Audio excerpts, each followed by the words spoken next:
मैं बहुत बहुत स्वागत करता हूं आपके अपने इस official YouTube channel SSG Gurukul पर। आज से हम लोग स्टार्ट करने वाले हैं बिहार स्पेशल की एक नई सीरीज और इसमें हम आपको पूरा बिहार विशेष पढ़ाने की कोशिश करेंगे कि आपको बहुत ही बेहतर, जहां तक आपने पढ़ा है उससे भी बेहतर मैं आपको पढ़ाऊं। आज हमारी ये पहली कक्षा है ना। और ये बिहार विशेष जो होगा, ये जो बिहार का जीके होगा, ये सभी परीक्षाओं के लिए होगा। सभी परीक्षा, चाहे वो आपके शिक्षक भर्ती हो, चाहे वो बीपीएससी की परीक्षा हो, आपका कांस्टेबल की परीक्षा हो, दरोगा की परीक्षा हो, उत्पाद की परीक्षा हो, या किसी भी लेवल की परीक्षा हो बिहार की, तो ये सब में आपकी कॉमन होगी। तो चलिए सपोर्ट करेंगे, हम लोगों को लाइक करेंगे सेशन को अगर पसंद में आए तो हम लोग इसको थ्योरी बेसिस पे करेंगे। आपने सभी यूट्यूब में सिर्फ और सिर्फ आपने एमसीक्यूज करे होंगे। एमसीक्यूज पहले हम लोग कैसे कर सकते हैं, पहले तो हम लोग पढ़ेंगे। पहले मैं आपको थ्योरी बेसिस पे इसको पढ़ाऊंगा। आपको सारी बातें अच्छी लगे, जब आपको लगे कि हाँ कंप्लीट हो गया है हमारा कोर्स, इसके बाद हम लोग इसका एमसीक्यू सेशन स्टार्ट करेंगे। तो सभी बिहार के विद्यार्थियों को एसएसजी गुरुकुल की ओर से बहुत बहुत स्वागत मैं करता हूं। तो अगर हम लोग यहां पर देखें तो मैंने ये इस प्रकार से आपका बिहार का मैप भी लगाया हुआ है। जहां पर जरूरत पड़ेगी वहां पर मैं आपको बिहार का मैप भी समझाऊंगा। अभी हम लोग एक संक्षिप्त अवलोकन लेते हुए हैं। तो आज 1 से 1.5 घंटे की क्लास चलेगी, है ना, वो बहुत ही मजेदार चलने वाली है, आपका दिल खुश हो जाएगा। तो चलिए अब दिल खुश होने वाली बात से ही हम लोग क्लास को स्टार्ट करते हैं। तो बिहार राज्य स्पेशल, बिहार राज्य का सामान्य अध्ययन, बिहार राज्य का सामान्य अध्ययन। और जो भी मैं आपको पढ़ाऊंगा इसकी पीडीएफ आपको एसएसजी गुरुकुल के एप्लीकेशन में फ्री पीडीएफ में चली जाएंगे, वहां पर आपको मिल जाएगी। तो चलिए बिहार राज्य का सामान्य अध्ययन। सबसे पहले बिहार जो शब्द है वो हमको विहार से मिला है। Bihar word we got from vihar. आराम से समझिएगा, एग्री है ना बेटा। नाम वाम लेने की कोशिश मत करवाइए, मुझे पढ़ा लेने दीजिए, है ना। मैं नाम बाद में भी ले लूंगा, ठीक है ना। नाम लेने से कौन से तुम कलेक्टर बन जाओगे, लेकिन मैं नाम लूंगा, है ना। आपका जब सिलेक्शन हो जाएगा तो अपने स्टूडियो बुलाऊंगा और आपको सम्मानित भी करूंगा, आपको गले लगाकर। तो चलिए, तो Bihar word we got from Vihar. ये विहार क्या होता है, तो यहाँ पे 2-3 बातें मैं समझाता हूं। एक होता है विहार, एक होता है चैत्य, एक होता है मठ और एक होता है स्तूप। ठीक है, एक होता है विहार, एक होता है चैत्य, एक होता है मठ और एक होता है स्तूप। देखिएगा, बौद्ध धर्म की बात करें या जैन धर्म की बात करें, वर्षा काल के दौरान बौद्ध धर्म के सन्यासी और जैन धर्म के सन्यासी अपने अपने धर्म का प्रचार नहीं करते हैं, क्योंकि वर्षा ऋतु में बहुत सारे छोटे छोटे कीट पतंगों का आगमन हो जाता है। अगर प्रचार करेंगे तो वो हमारे पैर के नीचे आ जाएंगे। तो जितना हमको अहिंसा का पालन करना है उससे ज्यादा तो हमारे यहाँ पर हिंसा हो जाएगी। इसलिए हम लोग क्या करेंगे कि वर्षा काल के दौरान अपने अपने धर्म का प्रचार हम लोग नहीं करेंगे। तो वर्षा काल के दौरान बौद्ध भिक्षुओं के द्वारा, वर्षा काल के दौरान बौद्ध भिक्षुओं के द्वारा जो रहने का आवास स्थान बनाया जाता था उसको हम लोग कहते थे विहार। तो बेसिकली विहार क्या है, तो विहार बौद्ध भिक्षुओं का, बौद्ध भिक्षुओं का आवास स्थल है।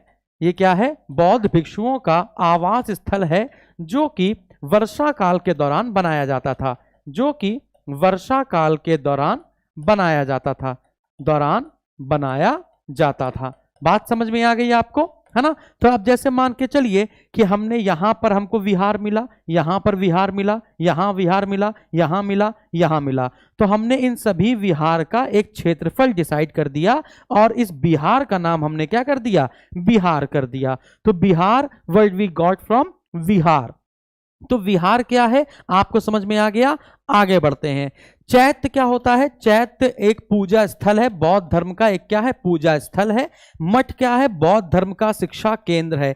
जो भी विहार होता था वही विहार आगे चलकर मठ के रूप में बदल जाता था। तो ये एक बौद्ध शिक्षा केंद्र हो गया। और स्तूप का शाब्दिक अर्थ होता है गुंबद। स्तूप का शाब्दिक अर्थ क्या होता है, गुंबद होता है। होता क्या है, जो भी बौद्ध सन्यासी होते हैं या गौतम बुद्ध के मृत्यु के बाद, गौतम बुद्ध के मर जाने के बाद क्या हुआ था, गौतम बुद्ध के शरीर को 8 भागों में काट दिया गया था। गौतम बुद्ध के मर जाने के बाद गौतम बुद्ध के शरीर को 8 भागों में काट दिया गया और उनसे स्तूप का निर्माण किया गया। स्तूप आप देखते हैं ऐसे करके एक गोलाकार अंडाकार उल्टा अंड होता है, फिर इसके ऊपर आपकी हर्मिका होती है। ये जो हर्मिका के ऊपर एक दंड होता है, उसमें आपके 3 कलश होते हैं। कितने कलश होते हैं?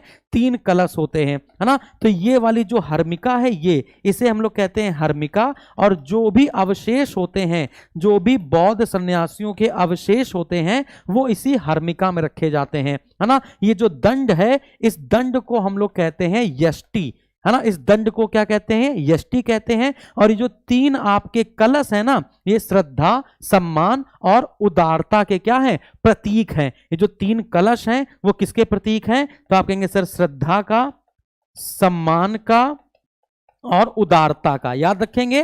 तो ये है स्तूप। तो स्तूप क्या है? जो भी अवशेष होते हैं, है ना, उनकी परिक्रमा करी जाती है। यहां से आपका प्रदक्षिणा पद होता है ना, जिसके चारों ओर आप क्या कर सकते हैं? घूम सकते हैं। तो सबसे पहली बात बताइए, हमको ये पहली स्लाइड समझ में आई कि नहीं आई? फटाक से हमको बताइए। ये पहली स्लाइड, ये पहले के 5 मिनट जो हमने आपको समझाए, बिहार, विहार, चैत्य, मठ और स्तूप, ये आपको समझ में आ गया बेसिक अंतर। तो Bihar word we got from Bihar. अब इसके बाद बिहार का स्थापना दिवस कब है? बिहार का स्थापना दिवस कब होता है?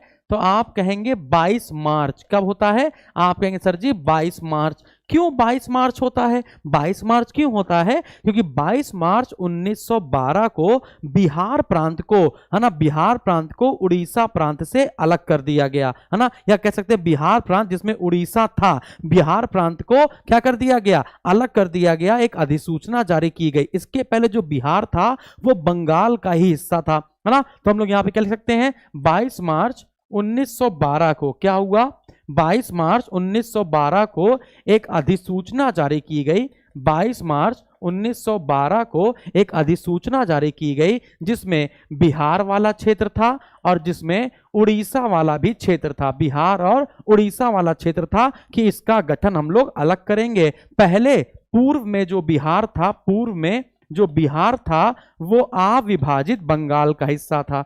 जो बिहार का क्षेत्रफल है ना, वो पहले बंगाल के भीतर आता था। तो पूर्व में यह अविभाजित बंगाल का हिस्सा था, बंगाल का हिस्सा था।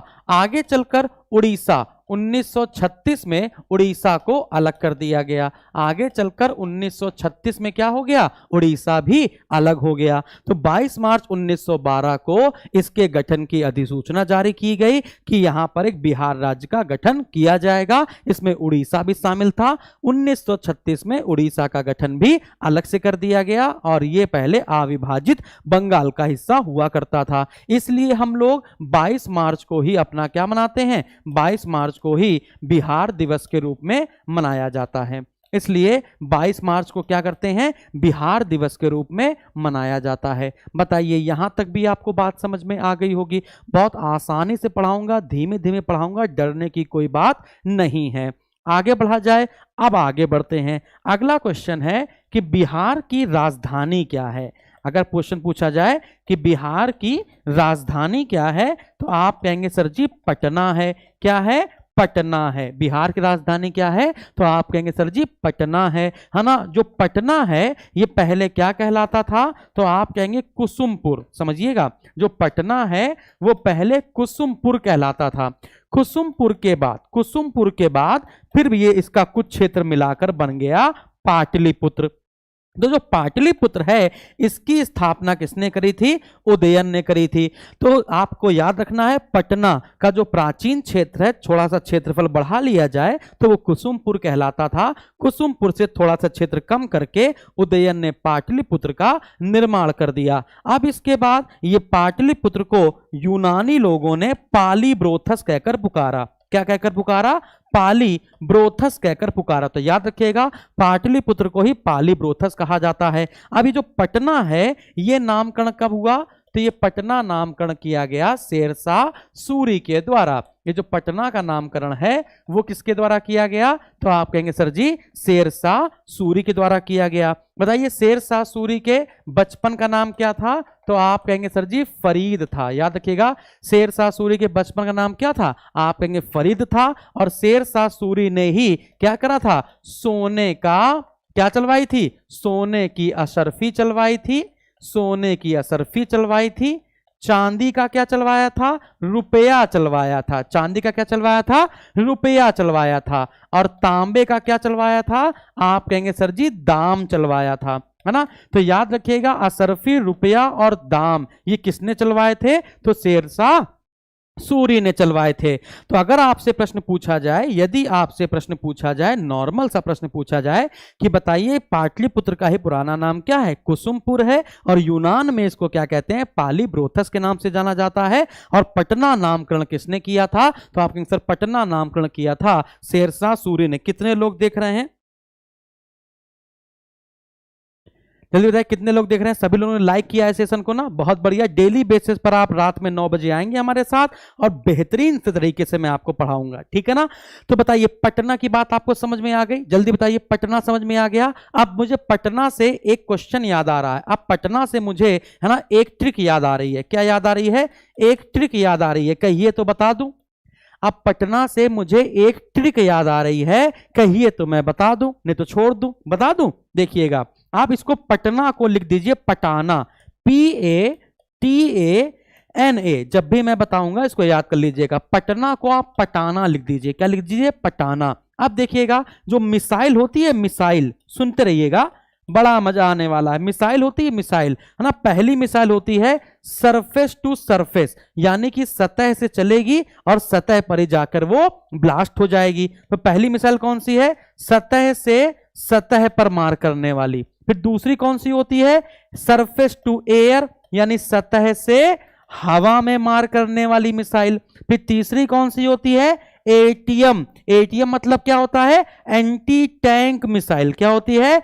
एंटी टैंक मिसाइल, यानी ऐसी मिसाइल जो क्या करती है? बड़े बड़े टैंकर को ब्लास्ट कर देती है। और चौथी मिसाइल क्या होती है? आप कहेंगे सर A2A, मतलब क्या है? एयर टू एयर, हवा से हवा में मार करने वाली मिसाइल, है ना। तो A2A का मतलब क्या है? Air to air.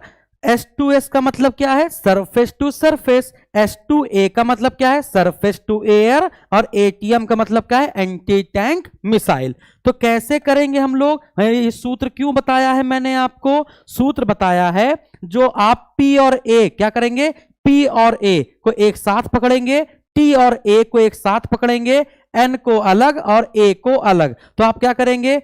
P और A इधर लिख दीजिए, PATA, और फिर N यहां लिख दीजिए और A यहां लिख दीजिए। उससे क्या होगा? पेपर में आपके क्वेश्चन पूछा जाता है, आपके पेपर में क्वेश्चन पूछा गया है कि ऐसी कौन सी मिसाइल है जो सतह से सतह पर मार करती है। तो P से हो जाएगा पृथ्वी और A से हो जाएगा अग्नि। तो बताइए जब पृथ्वी फटती है, जो पृथ्वी है जब वो फटती है तो अंदर क्या मिलती है? पृथ्वी के अग्नि मिलती है। तो पृथ्वी और अग्नि कैसी मिसाइलें हैं? सरफेस टू सरफेस मिसाइलें हैं। फिर S2A की बात की जाए तो T और A लिखा ना, तो T से हो गया त्रिशूल और A से हो गया आकाश। त्रिशूल कहां चलाया जाता है? हवा में, आकाश में चलाया जाता है। तो त्रिशूल और आकाश कैसी मिसाइलें हैं? सरफेस टू एयर मिसाइलें हैं। फिर अब त्रिशूल की बात हो गई तो N से लिख दीजिए नाग। पेपर में पूछा जाएगा भारत की पहली एंटी टैंक मिसाइल कौन सी थी? तो आप कहेंगे सर जी नाग थी। और फिर ये लिखा है A का मतलब होता है अस्त्र। ए का मतलब क्या होता है? अस्त्र। तो पेपर में पूछा जाएगा अस्त्र कैसी मिसाइल है? तो एयर टू एयर, हवा से हवा में मार करने वाली। तो हम लोग पटना पढ़ रहे थे और पटना से हम लोगों ने मिसाइलें भी पढ़ ली। तो पटना की जो ट्रिक है उससे अगर आपको ये याद हो जाए तो एक हो जाएगी घटना। समझ में आ गया? तो बताइए मजा आ रही है कि नहीं आ रही है? कितने विद्यार्थी यहां पर ऐसे हैं जो डेली बेसिस पर लाइव आएंगे? यदि वो डेली बेसिस पर लाइव आएंगे तो मैं भी डेली बेसिस पर लाइव आऊंगा। जितना ज्यादा सपोर्ट और प्यार आज बिहार से हमको मिलेगा, बस उतना ही ज्यादा प्यार है ना हम अब बिहार को देने वाले हैं। तो चलिए आगे बढ़ते हैं। अगली बात समझ में आई तो पटना हमको समझ में आ गया। अगला क्वेश्चन आपसे पूछा जाएगा कि क्षेत्रफल के आधार पर बिहार का स्थान कौन सा है? तो क्षेत्रफल के आधार पर बिहार का स्थान कौन सा है? अब देखिएगा ये दो प्रश्न है। यदि आपसे पूछा जाए, यदि राज्य की बात की जाए तो वर्तमान में 28 राज्य हैं और 8 केंद्र शासित प्रदेश हैं। अरे हाँ कि ना? वर्तमान में 28 राज्य है और 8 केंद्र शासित प्रदेश हैं। यदि 28 राज्यों में देखा जाए, 28 राज्यों में देखा जाए, सुनते रहे ना, अगर हम लोग 28 राज्यों में देखें तो हम लोग यहां पर देखेंगे कि बिहार का 12वां स्थान है, बिहार का 12वां स्थान है। और यदि हम लोग राज्य और केंद्र शासित दोनों को देखें तो फिर हमारा 13वां स्थान हो जाएगा, है ना। तो राज्य और केंद्र शासित दोनों को मिला लिया जाए तो 13वां कर देना है, और राज्य राज्य पूछा जाए तो हमारा 12वां कर देना है। फिर इसके बाद अगला प्रश्न पूछा जाएगा कि जनसंख्या की दृष्टि से बताइए, जनसंख्या की दृष्टि से बताइए। तो जनसंख्या की दृष्टि से 2011 की जनगणना के अनुसार बताते हैं, 2011 की जनगणना के अनुसार बताते हैं। तो आपका आंसर आ जाएगा सर जी तीसरा, है ना। तो बिहार का स्थान अगर जनगणना के हिसाब से देखा जाए तो तीसरा हो जाएगा 2011 की जनगणना के अनुसार। अगला प्रश्न पूछेगा कि बिहार का क्षेत्रफल है कितना। तो आप कहेंगे सर जी बिहार का क्षेत्रफल 94,163 वर्ग किलोमीटर है, 94,163 वर्ग किलोमीटर है। समझ में आया कि नहीं आया। इसके बाद क्वेश्चन पूछेगा कि बताइए बिहार की पूरब से पश्चिम की दूरी कितनी है और उत्तर से दक्षिण की दूरी कितनी है। तो ये उत्तर हो गया, ये दक्षिण हो गया, ये पूरब हो गया, और ये क्या हो गया, आप कहेंगे सर जी पश्चिम हो गया। तो अब क्वेश्चन बताइए जल्दी से कि बताइए फटाफट से कि बिहार का सबसे उत्तरी जिला कौन सा है। फटाक से बताओ बिहार का सबसे उत्तरी जिला कौन सा है। तो उत्तरी जिला है पश्चिमी चंपारण। उत्तरी जिला कौन सा है, तो आप कहेंगे सर जी पश्चिमी चंपारण। फिर पूछेगा सबसे पूर्वी जिला कौन सा है, तो किशनगंज हो जाएगा। सबसे पूर्वी जिला कौन सा है, तो आप कहेंगे सर जी किशनगंज है। सबसे दक्षिणी जिला कौन सा है, गया है। और सबसे पूर्वी जिला कौन सा है, तो क्या बताएंगे, जल्दी बताइए। पूर्वी जिला सॉरी किशनगंज है। पश्चिमी जिला क्या बताएंगे, कैमूर। क्या बताएंगे मेरे बच्चे, कैमूर। याद रखोगे। ओके ओके 483 किलोमीटर बताया है पूरब से पश्चिम की लंबाई, बहुत बढ़िया, है ना। तो पश्चिमी जिला कौन सा है, कहेंगे सर कैमूर है। और दक्षिणी जिला क्या बताया हमने आपको, गया है। अब पूरब से पश्चिम की लंबाई कितनी है, ईस्ट टू वेस्ट। तो पूरब से पश्चिम, अब यहां पर मैप दिखा देते हैं आपको। अब तो यहां पर मैप की जरूरत पड़ेगी। तो देखिएगा ये है आपका पश्चिमी चंपारण, ये क्या है आपका पश्चिमी चंपारण, ये है आपका कैमूर। तो ये हो गया आपका कैमूर, ठीक है ना। तो आप देख पाएंगे ये क्या हो गया आपका, ये आपका हो गया कैमूर, है ना। ये हो गया आपका कैमूर, ये क्या हो गया आपका, ये हो गया आपका कैमूर। ये क्या हो गया आपका पश्चिमी चंपारण। तो उत्तरी जिला कौन सा हो गया, पश्चिमी चंपारण। इसके बाद दक्षिणी जिला कौन सा हो गया, गया। दक्षिणी जिला कौन सा हो गया, तो आप कहेंगे सर जी गया। ये आपका दक्षिणी जिला हो गया। तो ये आपका हो गया पश्चिमी जिला। ये क्या हो गया आपका दक्षिणी जिला। ये क्या हो गया आपका उत्तरी जिला। और ये किशनगंज क्या हो गया आपका सबसे पूर्वी जिला। किशनगंज क्या हो गया आपका सबसे पूर्वी जिला हो गया। बात समझ में आ गई कि नहीं आ गई। अब आपसे क्वेश्चन पूछा जा रहा है कि पूरब से पश्चिम की लंबाई और उत्तर से दक्षिण की लंबाई। तो पूरब से पश्चिम की लंबाई आपकी ज्यादा होगी, 483 किलोमीटर। कितनी होगी, 483 किलोमीटर। और उत्तर से दक्षिण की लंबाई आपकी कम होगी, कितनी होगी, 345 किलोमीटर। याद रखिएगा उत्तर से दक्षिण की लंबाई 345 किलोमीटर, उत्तर से दक्षिण की लंबाई 345 किलोमीटर, पूरब से पश्चिम की लंबाई 483 किलोमीटर। यहां तक आपको बात समझ में आई। अगला क्वेश्चन, अगला क्वेश्चन है ना, ये आपने देखा। अब क्वेश्चन ये है कि बिहार के उत्तर में क्या है। बिहार उत्तर में क्या है, तो आप कहेंगे सर जी नेपाल है।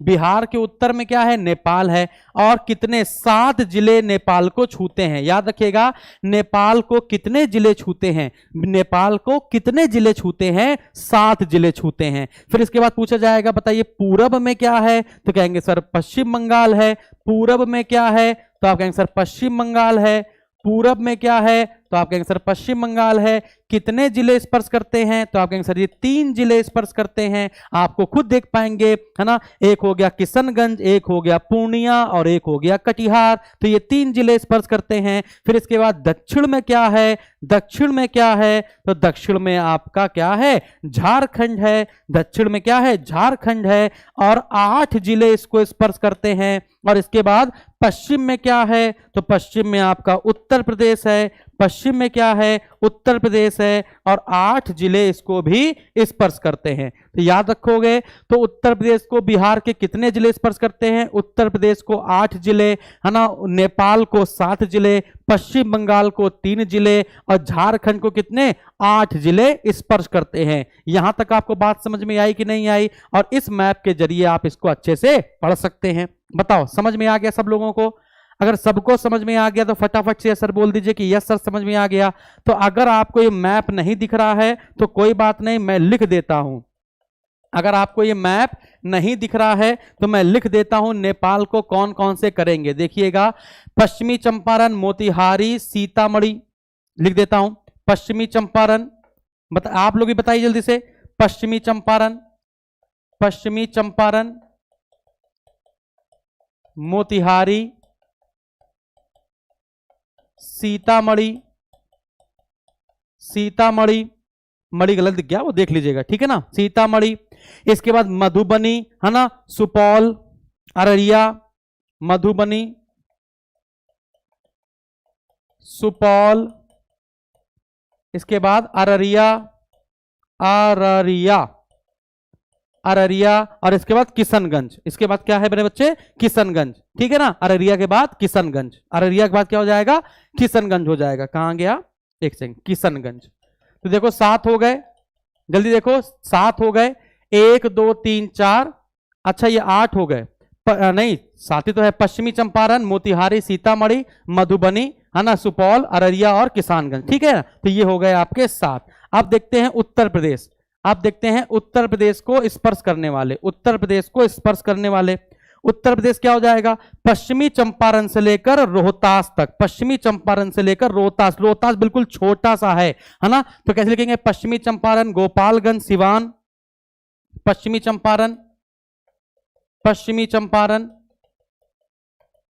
गोपालगंज, गोपालगंज, सिवान, है ना, रोहतास, कैमूर, ठीक है।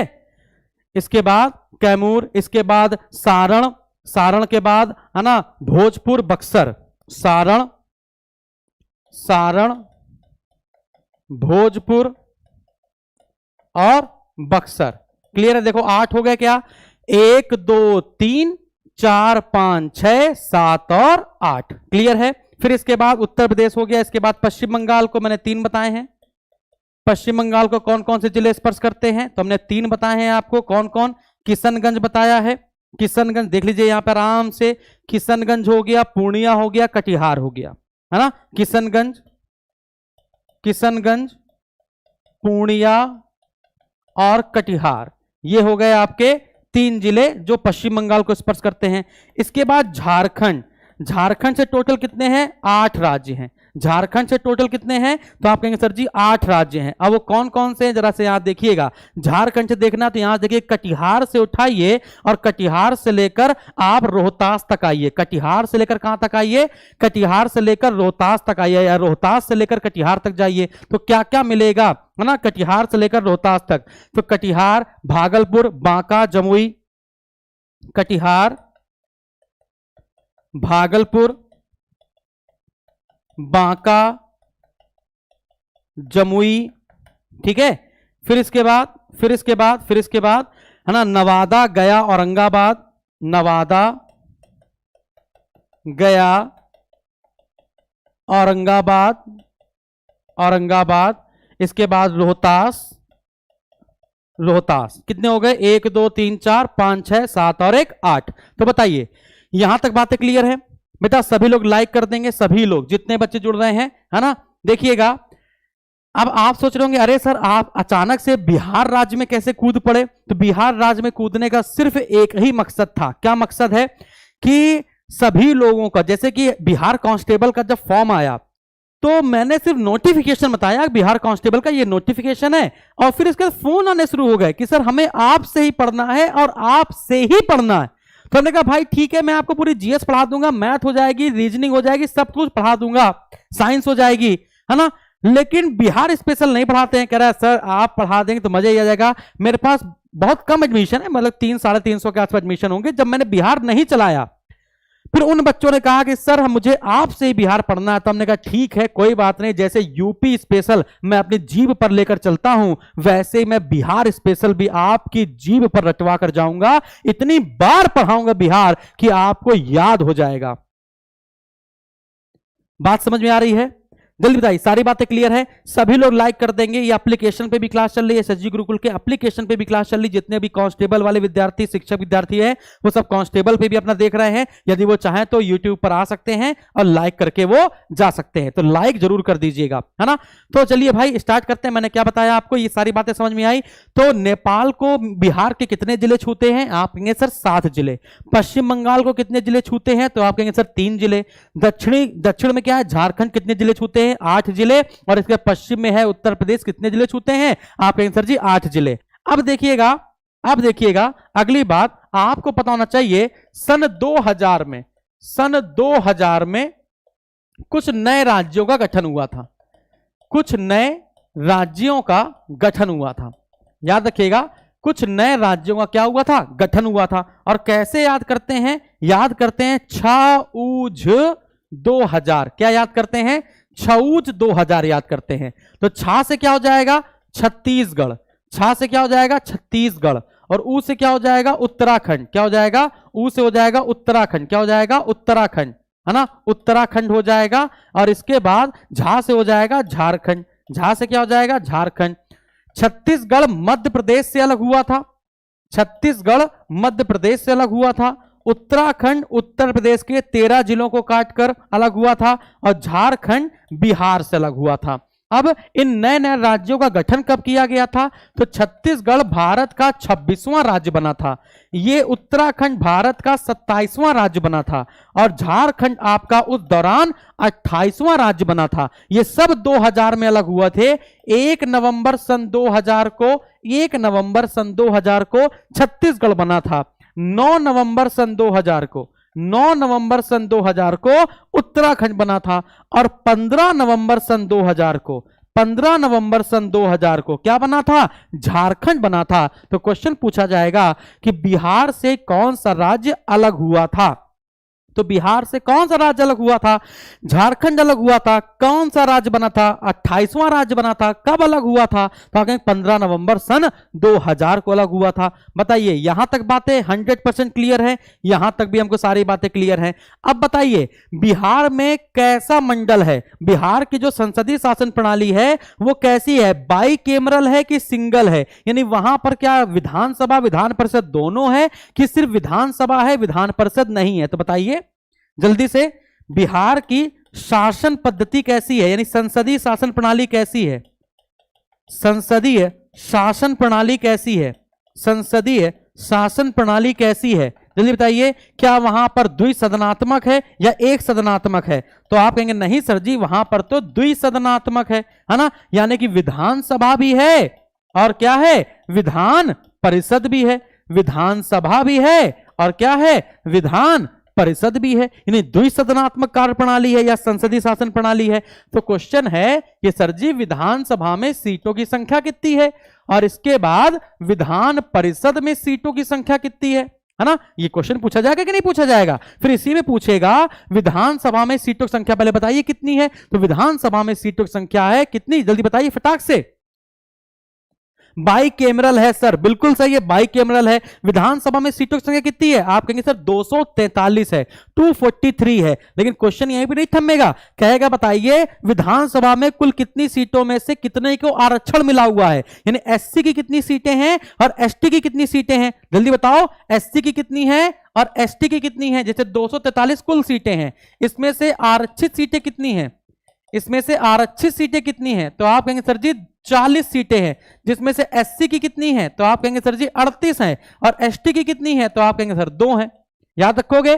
तो आरक्षित सीटें कितनी हैं? 40 हैं। आरक्षित सीटें कितनी विधानसभा में? 40 हैं। एससी की कितनी? 38। और एसटी की कितनी है? सिर्फ 2 हैं। विधान परिषद में सीटों की संख्या कितनी है? आप कहेंगे सर 75। विधान परिषद में सीटों की संख्या आप कहेंगे सर 75। इसके बाद लोकसभा में सीटों की संख्या कितनी है? लोकसभा में।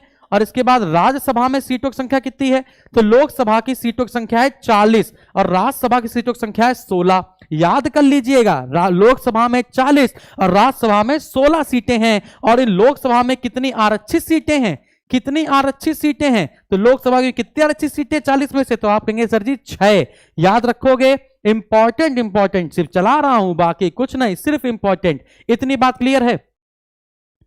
जल्दी से बताइए बेटा, सभी लोगों से एक ही बस उम्मीद है, लाइक करने की। यदि बस वो लाइक कर देंगे तो कह रहे हैं कि आपका भाई अकेला सक्षम है तुम्हें वर्दी दिलाने में, तुम्हें नौकरी दिलाने में, बिहार में गदर मचाने में अकेला काफी है। बस आज से स्टार्ट किया है, बस आपका सपोर्ट चाहिए, है ना? जान लगा देंगे पूरी तरीके से, ठीक है ना? और जो प्रेजेंट है, जो हाजिरी है, वो क्लास के लास्ट में बोलेंगे, सबके नाम बोले जाएंगे, सबके नाम का जयकारा लगेगा। अभी बस पढ़ते रहो, है ना? तो लोकसभा में 40, राज्यसभा में 16 सीटें हो गई। इसके बाद अगला क्वेश्चन बताइए, प्रमंडल कितने हैं?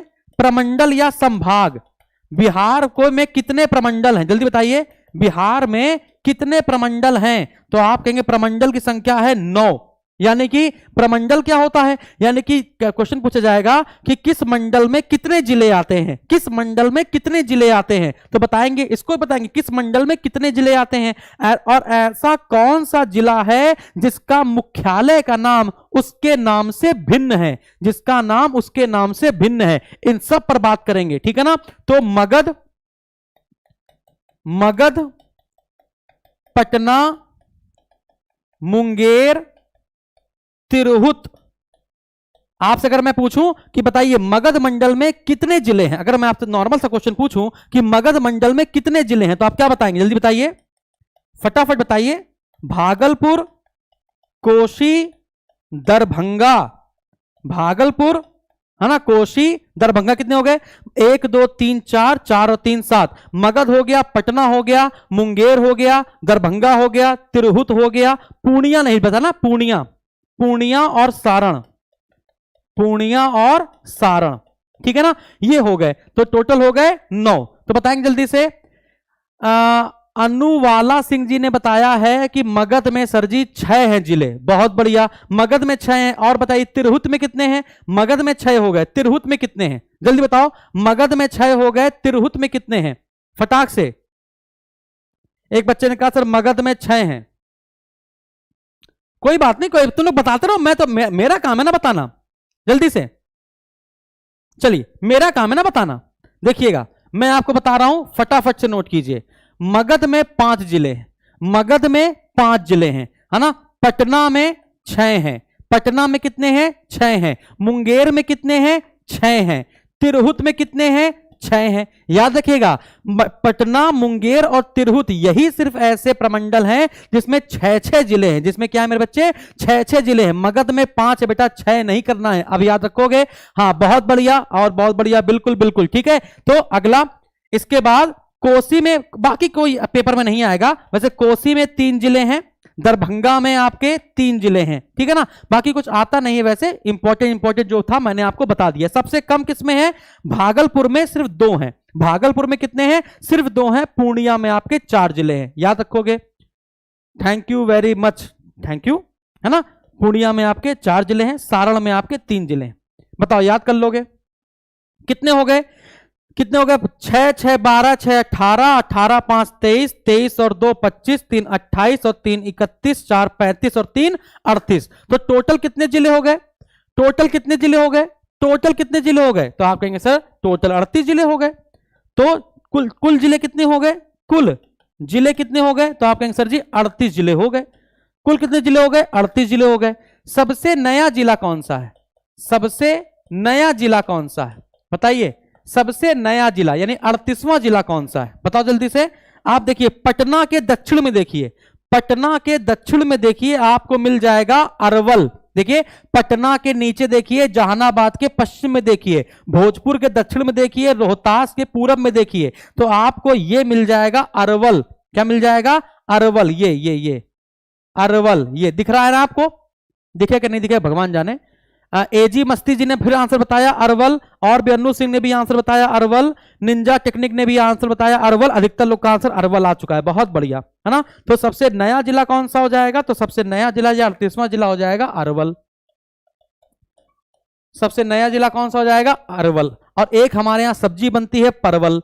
तो अरवल का परवल से कोई संबंध है? आप कहेंगे सर जी नहीं। अब बताइए जल्दी से, अब क्वेश्चन ही पूछता है कि बिहार में कितने ऐसे जिले हैं जिनका मुख्यालय उनके नाम से भिन्न है? बताइए बिहार में कितने जिले ऐसे हैं, कितने जिले ऐसे हैं जिसका मुख्यालय उनके नाम से भिन्न है, उनके नाम से क्या है? अलग है, उनके नाम से क्या है? अलग है। जल्दी बताओ। तो पहली बात तो चंपारण, अब चाहे पश्चिमी चंपारण हो और चाहे पूर्वी चंपारण हो, तो पश्चिमी चंपारण, पूर्वी चंपारण, भोजपुर, कैमूर, सारण, नोट करो जल्दी से। जल्दी बताओ पश्चिमी चंपारण का मुख्यालय क्या है? जल्दी बताओ पश्चिमी चंपारण का मुख्यालय क्या है? पूर्वी चंपारण का मुख्यालय क्या है? भोजपुर का मुख्यालय क्या है? भोजपुर जिले का मुख्यालय क्या है? सारण का जिले का मुख्यालय क्या है? फटाक से बताओ। अरवल किसी का बहुत पीछे चल रहा है क्या? पीछे चल रहा है क्या? हाँ आंसर आ गया पश्चिमी चंपारण का सर बेतिया। बहुत बढ़िया, पश्चिमी चंपारण का मुख्यालय है बेतिया। बहुत बढ़िया। पूर्वी चंपारण का क्या होगा? तो आप कहेंगे सर जी मोतिहारी। क्या हो जाएगा? मोतिहारी। मोतिहारी याद रखिएगा, पेपर पूछा जाएगा पूर्वी चंपारण का मुख्यालय क्या है, तो आप बताएंगे मोतिहारी है। यहां तक बात समझ में आ रही है? अच्छा सारण का क्या है? सारण देखो लिखा भी है। अगर आप ये मैप देखें, अगर आप ये मैप देखें तो देखो यहां पे लिखा भी है ना, यहां पर लिखा भी है सारण। जैसे सारण कहां लिखा है? जैसे सारण का मुख्यालय क्या है? आप कहेंगे सर छपरा है। सारण का मुख्यालय क्या है? छपरा है ना। अर्रा का क्या? भोजपुर का क्या है? तो आप कहेंगे अर्रा या फिर आरा है ना। रोहतास का क्या है? रोहतास का है सासाराम। रोहतास के नीचे लिखा है सासाराम। गया का गया है, औरंगाबाद का औरंगा है। भभुआ किसका है? कैमूर का। भभुआ किसका है? कैमूर का, है ना। तो सारण हो गया। तो कैमूर का क्या हो जाएगा? भभुआ। भोजपुर का क्या हो जाएगा? आरा हिले, पटना हिले, है ना। सारण का क्या हो जाएगा? छपरा। कैमूर का क्या हो जाएगा? भभुआ। 5 हो गए। छठवां, सातवां और आठवां बताइए जल्दी से, जल्दी बताओ। छपरा ठीक है। चलो रोहतास, वैशाली, नालंदा। रोहतास, वैशाली और नालंदा। जल्दी बताइए इनका मुख्यालय क्या होगा? रोहतास का अभी मैंने आपको बताया, रोहतास का तो मैंने अभी बताया सासाराम। रोहतास का क्या बताया? सासाराम। वैशाली और नालंदा का बताइए फटाक से। वैशाली का हाजीपुर बिल्कुल सही है। नालंदा का? वैशाली का हाजीपुर और नालंदा का बिहार शरीफ। क्या लगाना है? बिहार शरीफ। याद कर लोगे? ये सब पीडीएफ आपको मिलेगी, टेंशन बिल्कुल नहीं लेना, ये सब आपको मिलेगी। आगे बढ़ाई जाए चीजें। अब हम लोग बात करते हैं बिहार विश्व में किन किन चीजों में प्रथम है। बिहार विश्व में किन किन चीजों में प्रथम है? अगर आपसे पूछा जाए कि विश्व में पहला गणराज्य कौन सा था, विश्व का पहला गणराज्य कौन सा था, तो आप क्या बताएंगे? विश्व का पहला गणराज्य बताइए। नॉर्मल सा क्वेश्चन पूछ रहा हूं। विश्व का प्रथम गणराज्य की संख्या किसको मानी जाएगी? तो विश्व का पहला गणराज्य माना जाता है वज्जी संघ को। किसको माना जाता है? वज्जी को। किसको माना जाता है? वज्जी को। वैसे आपको पता होना चाहिए वज्जी राजधानी क्या थी इसकी? वैशाली। और वैशाली का मुख्यालय क्या बताया हमने अभी आपको? हाजीपुर।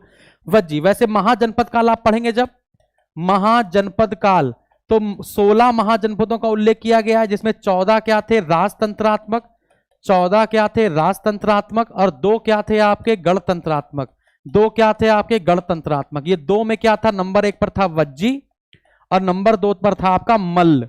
तो वज्जी की राजधानी क्या थी? वैशाली, जो कि बिहार का पार्ट है, और मल्ल की राजधानी है कुशीनगर, जो कि उत्तर प्रदेश का पार्ट है। जो कि किसका पार्ट है? उत्तर प्रदेश का पार्ट है।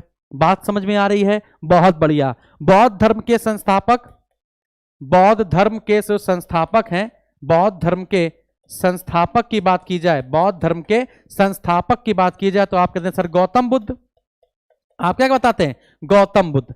अब यहां पर जो गौतम बुद्ध हैं, इनको ज्ञान की प्राप्ति, है ना, इनको जो ज्ञान की प्राप्ति हुई थी वो कहां पर हुई थी? तो आप कहेंगे सर ज्ञान की प्राप्ति कहां पर हुई थी बताइए? तो आप कहेंगे सर बोध गया में।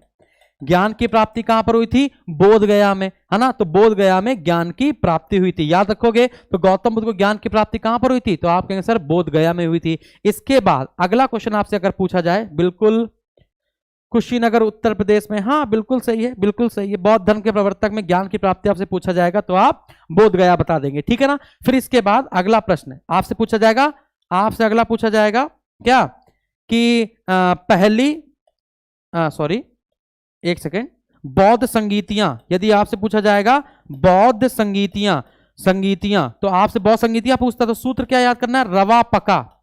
सूत्र क्या याद करना है? रवा पका। सुनिएगा, सूत्र क्या याद करना है? रवा पका। और रवा पका में पहली क्या है? आप कहेंगे सर राजगृह की सप्तपर्णी गुफा।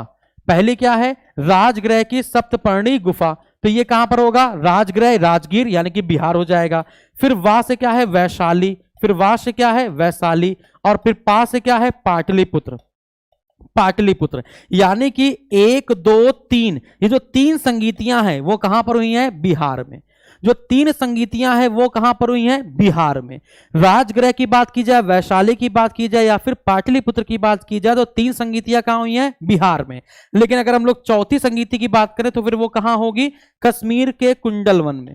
कहां पर होगी? कश्मीर के कुंडलवन में होगी। कहां पर होगी? कश्मीर के कुंडलवन में होगी। ऐसे ही हम लोग पूछे कि जैन संगीतियां 2 हुई हैं, समझ रहे हो ना? जैन संगीतियां, यदि हम लोग यहीं पर किसकी बात करें? जैन संगीतियों की बात करें। अभी बेटा हम लोग बिहार का इतिहास और भूगोल अलग से नहीं पढ़ रहे हैं। अभी मैं सिर्फ आपको नॉर्मल सा पढ़ा रहा हूं, विशेषांक पढ़ा रहा हूं, संक्षिप्त अवलोकन दे रहा हूं। बात समझ में आ रही? अभी मैं सिर्फ आपको संक्षिप्त अवलोकन दे रहा हूं, अभी मैं कुछ भी नॉर्मल कठिन नहीं पढ़ा रहा हूं। अभी हम लोग बिहार का इतिहास अलग पढ़ेंगे, बिहार का भूगोल अलग पढ़ेंगे। बात समझ आ रही है? ये सब कुछ हम लोग अलग अलग पढ़ने वाले हैं, टेंशन बिल्कुल नहीं लेना है, ठीक है ना। चलिए अगला, तो जैसे जैन संगीति की बात की जाए तो 2 जैन संगीतियां हुई थी। तो पहली जैन संगीति हुई थी पाटलिपुत्र में। पहली जैन संगीति कहां हुई थी? पाटलिपुत्र में। तो ये पाटलिपुत्र कहां पड़ेगा? तो कहेंगे सर जी बिहार में। और दूसरी जैन संगीति कहां हुई थी? तो आप कहेंगे सर जी बल्लभी में हुई थी। और बल्लभी आपका कहां पड़ेगा? गुजरात में। तो याद रखिएगा, विश्व की पहली जैन संगीति, विश्व की पहली जैन संगीति कहां पर हुई थी? तो आप कहेंगे सर पाटलिपुत्र में। अच्छा, अभी की बात करें, विश्व का प्रथम योग विश्वविद्यालय कहां खोला जा रहा है? विश्व का प्रथम योग विश्वविद्यालय, जल्दी बताएंगे। प्रथम योग विश्वविद्यालय तो बिहार के मुंगेर में। कहां खोला जा रहा है? बिहार के मुंगेर में। और आपसे पूछा जाए है ना, विश्व का सबसे प्राचीन स्तूप, विश्व का सबसे प्राचीन स्तूप कौन सा है? तो उत्तर प्रदेश और बिहार नेपाल की बाउंड्री के बीच में है ना। तो आप क्या बता देंगे? प्राचीन स्तूप क्या बता देंगे? तो आप कहेंगे सर पिपहरवा। याद रखिएगा, पिपहरवा। बात समझ में आ रही है? ये भारत और नेपाल के बीच में है, याद रखिएगा, पिपहरवा। समझ में आ गया? सिद्धार्थनगर याद रखना है आपको, लेकिन ये उत्तर प्रदेश के संबंध में रहेगा, ना कि बिहार के। लेकिन आपसे पूछा जाए विश्व का सबसे प्राचीन स्तूप कहां पर है, तो आप कहेंगे पिपहरवा। बताइए, यहां तक आपको बात समझ में आई? नॉर्मल सा क्वेश्चन मैं पूछ रहा हूं, कुछ भी कठिन नहीं पूछ रहा हूं, जल्दी बताइए। बहुत बढ़िया। अब हम लोग कहें अगर बिहार का पहला ज्ञान विश्वविद्यालय कौन सा था? बिहार का पहला ज्ञान विश्वविद्यालय कौन सा है? करंट अफेयर के क्वेश्चन की बात कर रहे हैं हम लोग, है ना। बिहार में प्रथम की बात करें, बिहार में अगर हम लोग प्रथम की बात करें तो बिहार का पहला अंतरराष्ट्रीय विश्वविद्यालय कौन सा है? बिहार का पहला अंतरराष्ट्रीय विश्वविद्यालय कौन सा? जल्दी बताओ, बिहार का पहला अंतरराष्ट्रीय विश्वविद्यालय कौन सा होगा? तो आप कहेंगे सर जी नालंदा विश्वविद्यालय। बिहार का पहला अंतरराष्ट्रीय विश्वविद्यालय कौन सा होगा? तो कहेंगे सर जी नालंदा विश्वविद्यालय। किसने बनवाया था? कुमार गुप्त ने बनवाया था। किसने बनवाया था? कुमार गुप्त ने बनवाया था। और गुप्त वंश में सबसे ज्यादा अभिलेख, गुप्त वंश में, याद रखिएगा क्वेश्चन पूछा जाएगा कि गुप्त वंश में सर्वाधिक अभिलेख किसके मिले हैं? गुप्त वंश में सर्वाधिक अभिलेख किसके मिले हैं? तो आप कहेंगे सर कुमार गुप्त के। और कुमार गुप्त ने कौन से सिक्के चलवाए थे? तो आपका आंसर आएगा मयूर शैली के सिक्के चलवाए थे। कुमार गुप्त ने कैसे सिक्के चलवाए थे? तो मयूर शैली के सिक्के चलवाए थे। यहां पर सारी बातें समझ में आ रही हैं? जल्दी बताओ फटाफट से। बहुत बढ़िया। तो प्रथम अंतरराष्ट्रीय विश्वविद्यालय क्या हो जाएगा? नालंदा अंतरराष्ट्रीय विश्वविद्यालय हो जाएगा। लेकिन नालंदा विश्वविद्यालय या नालंदा विहार की अगर लोग बात करें तो वो किसने बनवाया था? कुमार गुप्त ने बनवाया था। अगर अगला प्रश्न पूछा जाएगा कि बिहार का प्रथम विधि विश्वविद्यालय, बिहार का प्रथम विधि विश्वविद्यालय कौन सा है? जल्दी बताइए, बिहार का पहला विधि विश्वविद्यालय कौन सा है जो कि पटना में है? आप कहेंगे सर चाणक्य विश्वविद्यालय। कौन सा है मेरे बच्चे? चाणक्य राष्ट्रीय विधि विश्वविद्यालय, चाणक्य राष्ट्रीय विधि विश्वविद्यालय, याद रखोगे। जल्दी बताओ, तो यहां पर लिख देता हूं चाणक्य, चाणक्य राष्ट्रीय विधि विश्वविद्यालय, विधि विश्वविद्यालय, है ना। कहां पर है? आप कहेंगे सर जी पटना में है। अच्छा, बिहार का पहला, बिहार का दो क्वेश्चन हो गए ना, बिहार का दो क्वेश्चन हो गए। बिहार का प्रथम software technology park, software technology park कहां बनाया जा रहा है? जल्दी बताओ, बिहार का पहला सॉफ्टवेयर टेक्नोलॉजी पार्क कहां बनाया जा रहा है? और बिहार का प्रथम टेक्सटाइल पार्क कहां बनाया जा रहा है? बिहार का प्रथम टेक्सटाइल पार्क कहां बनाया जा रहा है? जल्दी बताओ। तो सॉफ्टवेयर टेक्नोलॉजी पार्क कहां बना रहे हैं? कहेंगे पटना में बना रहे हैं। लेकिन अगर आपसे पूछा जाए कि टेक्सटाइल पार्क कहां बना रहे हैं, तो आप कहेंगे फिर भागलपुर में बना रहे हैं। ये दोनों बातें याद रहेंगी। अगर दोनों बातें याद रहेंगी तो फटाफट यस सर बोल दीजिए जल्दी से सब लोग। सुबह क्लास नहीं चली थी क्या 10 बजे? कौन सी क्लास? कौन सी बेटा, कौन सी? 10 बजे कौन सी क्लास चलती है? कौन सी? पता नहीं। सभी लोगों ने लाइक कर दिया है? सभी लोगों ने सेशन को लाइक कर दिया ना? लाइक का बटन दबा देंगे, ठीक है ना। हाँ, तो पहला सॉफ्टवेयर टेक्नोलॉजी पर बिहार का, तो आप कहेंगे कहां पर बनाया गया? कहेंगे सर पटना में बनाया गया। और प्रथम टेक्सटाइल पार्क कहां बनाया जा रहा है? तो आप कहेंगे सर भागलपुर में बनाया जा रहा है। कहां पर बनाया जा रहा है? भागलपुर में बनाया जा रहा है। अगला है ना, बिहार का प्रथम अंतरराष्ट्रीय, प्रथम अंतरराष्ट्रीय, अंतरराष्ट्रीय एयरपोर्ट, एयरपोर्ट या हवाई अड्डा, हवाई अड्डा, हवाई अड्डा, तो आपका उत्तर क्या आ जाएगा? बोध गया। आपका उत्तर क्या आ जाएगा? बोध गया। उत्तर क्या आ जाएगा? बोध गया। सारी बातें क्लियर? लम्हा @123 कह रहे हैं सर मेरा नाम भी ले लीजिए। तो भैया आपका नाम भी ले लिया गया है। खुश हो गए कि नहीं हो गए? चलिए आगे बढ़ाया जाए। कुछ विशेष तथ्य, कुछ विशेष तथ्य, चलिए कुछ विशेष तथ्य की बात की जाए। जैसे नंबर 1, बिहार के प्रथम राज्यपाल कौन थे? बिहार के प्रथम राज्यपाल कौन थे? बिहार के प्रथम, है ना, मुख्यमंत्री कौन थे? जल्दी बताइए, बिहार के प्रथम मुख्यमंत्री कौन थे? बिहार के प्रथम विधानसभा अध्यक्ष कौन थे? बिहार के प्रथम विधानसभा अध्यक्ष कौन थे? है ना, इसका उत्तर बताइए फटाक से। अगला, बिहार की प्रथम महिला मुख्य न्यायाधीश कौन थी? पहली महिला मुख्य न्यायाधीश कौन थी? जल्दी से। बिहार में पहली बार आकाशवाणी केंद्र कब स्थापित हुआ? बिहार में पहला बार, प्रथम बार आकाशवाणी केंद्र कब स्थापित किया गया? आकाशवाणी केंद्र कब स्थापित किया गया? इसके बाद बिहार में प्रथम बार दूरदर्शन कब स्थापित हुआ? दूरदर्शन केंद्र कब स्थापित किया गया? सारी बातें बताइए, सारी बातें। प्रथम राज्यपाल रामदास दौलत राम, बिल्कुल सही है। जयराम दास दौलत राम, बिल्कुल सही बताया। इसके बाद आप बताइए विधानसभा अध्यक्ष। मुख्यमंत्री तो बताइए श्री कृष्ण सिन्हा या श्री कृष्ण सिंह, सबको पता है ना। तो राज्यपाल बिल्कुल सही बताया, जयराम दास दौलत राम, जयराम दास दौलत राम। प्रथम मुख्यमंत्री श्री कृष्ण सिन्हा, श्री कृष्ण सिन्हा। इसके बाद 1937 का जो चुनाव हुआ था, 1937 का जब चुनाव हुआ था, 1935 के अधिनियम के तहत 1937 में जब चुनाव किया गया था, तो उसमें कांग्रेस ने पूर्ण बहुमत हासिल किया था बिहार में। तब श्री कृष्ण जी बनाए गए थे क्या? मुख्यमंत्री। और उत्तर प्रदेश के मुख्यमंत्री बनाए गए थे गोविंद बल्लभ पंत जी, बिल्कुल सही है ना। तो प्रथम विधानसभा अध्यक्ष कौन है? नेशनल मूवमेंट की एक क्लास करवा दीजिएगा सर। हाँ भैया बिल्कुल करवा देंगे। विधानसभा अध्यक्ष बताइए। मैं बहुत हूं दयालु, इसलिए राम दयालु सिंह। मैं सब कुछ करवा दूंगा, टेंशन बिल्कुल नहीं लेना है। राम दयालु सिंह प्रथम विधानसभा अध्यक्ष है। क्लियर है। और पहली महिला मुख्य न्यायाधीश अगर आपसे पूछा तो क्या बताएंगे? रेखा दोषित। क्या बताएंगे? सुश्री रेखा दोषित। क्या बताएंगे? रेखा दोषित। चौथा क्वेश्चन हो गया। इसके बाद अगला, पहली महिला मुख्यमंत्री कौन थी? प्रथम महिला मुख्यमंत्री, महिला मुख्यमंत्री बताइए, प्रथम महिला मुख्यमंत्री कौन थी बिहार की? तो राबड़ी देवी। कौन? श्रीमती राबड़ी देवी। राबड़ी देवी। इस घर वालों ने, इस खानदान के लोगों ने बता दिया कि इतिहास अपने आप को रिपीट करता है। क्या बोलते हो तुम लोग, क्या बोलते हो? है ना, इस खानदान ने बता दिया है ना, कि इतिहास अपने आप को दोहराता है। ठीक है ना? तो जब आपका दिन अच्छा हो तो ज्यादा चिल्लाना नहीं है, और जब आपका दिन खराब हो तो ज्यादा रोना नहीं है। हाँ बिल्कुल सही बताया, पटना। बिल्कुल सही बताया, पटना। ठीक है ना? प्रथम बार आकाशवाणी केंद्र कहां पर स्थापित किया गया था? पटना में स्थापित किया गया था 26 जनवरी 1948 को। 26 जनवरी 1948 को। लेकिन पहली बार दूरदर्शन केंद्र कब स्थापित किया गया? कहां स्थापित किया गया? मुजफ्फरपुर में स्थापित किया गया 14 अगस्त 1978 को।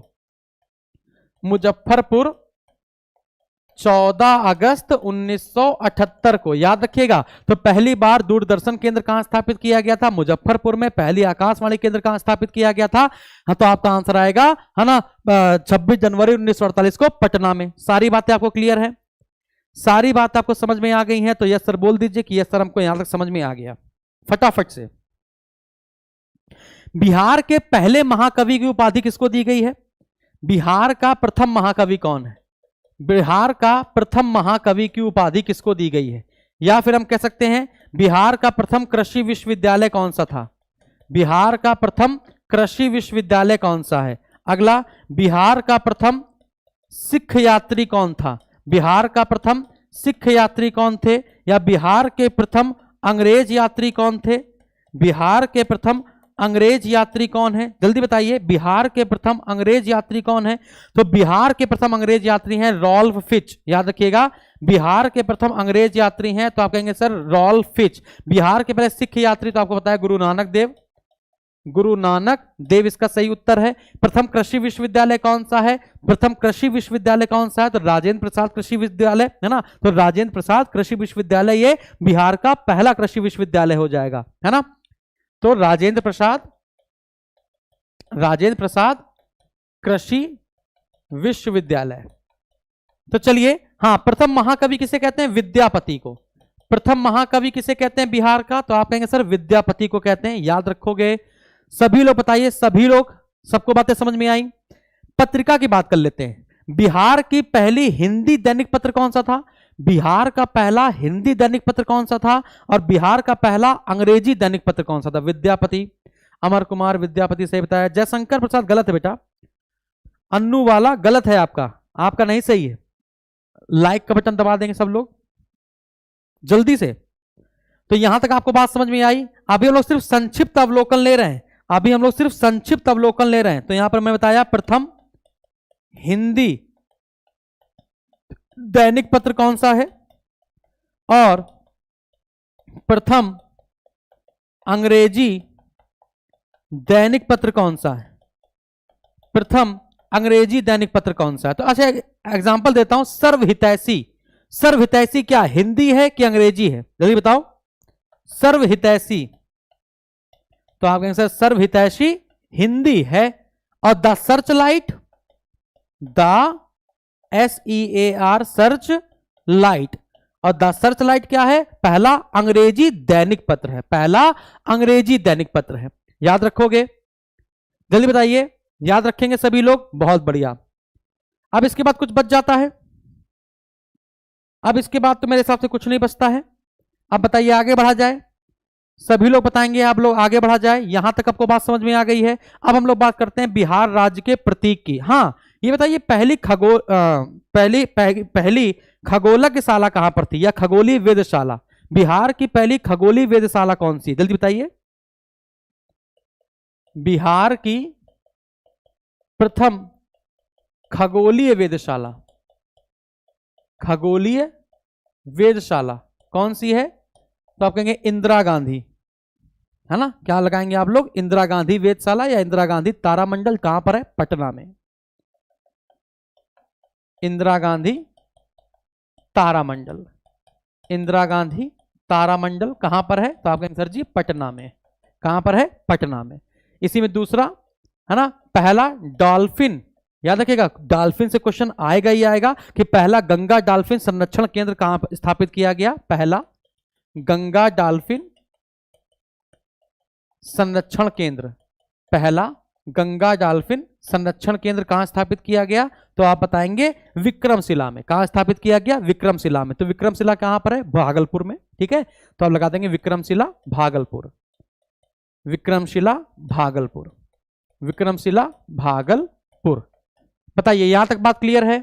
चलिए अब हम लोग बात करते हैं बिहार राज्य के प्रतीकों की, बिहार राज्य के प्रतीक की बात करते हैं, सिंबल की। तो फटाफट बताइए जल्दी से, बिहार राज्य का सबसे पहले बिहार राज्य का पुष्प क्या है, राजकीय पुष्प क्या है, राजकीय भाषा क्या है, राजकीय पुष्प क्या है, राजकीय भाषा क्या है, राजकीय वृक्ष क्या है, इसके बाद राजकीय मछली क्या है ना, इसके बाद राजकीय नृत्य क्या है, राजकीय नृत्य क्या है, फटाफट बताइए, है ना। इसके बाद पहले इतना बताइए जल्दी से, या राजकीय वृक्ष बता ही चुके हैं तो बताइए फटाफट से, पीला लेते हैं।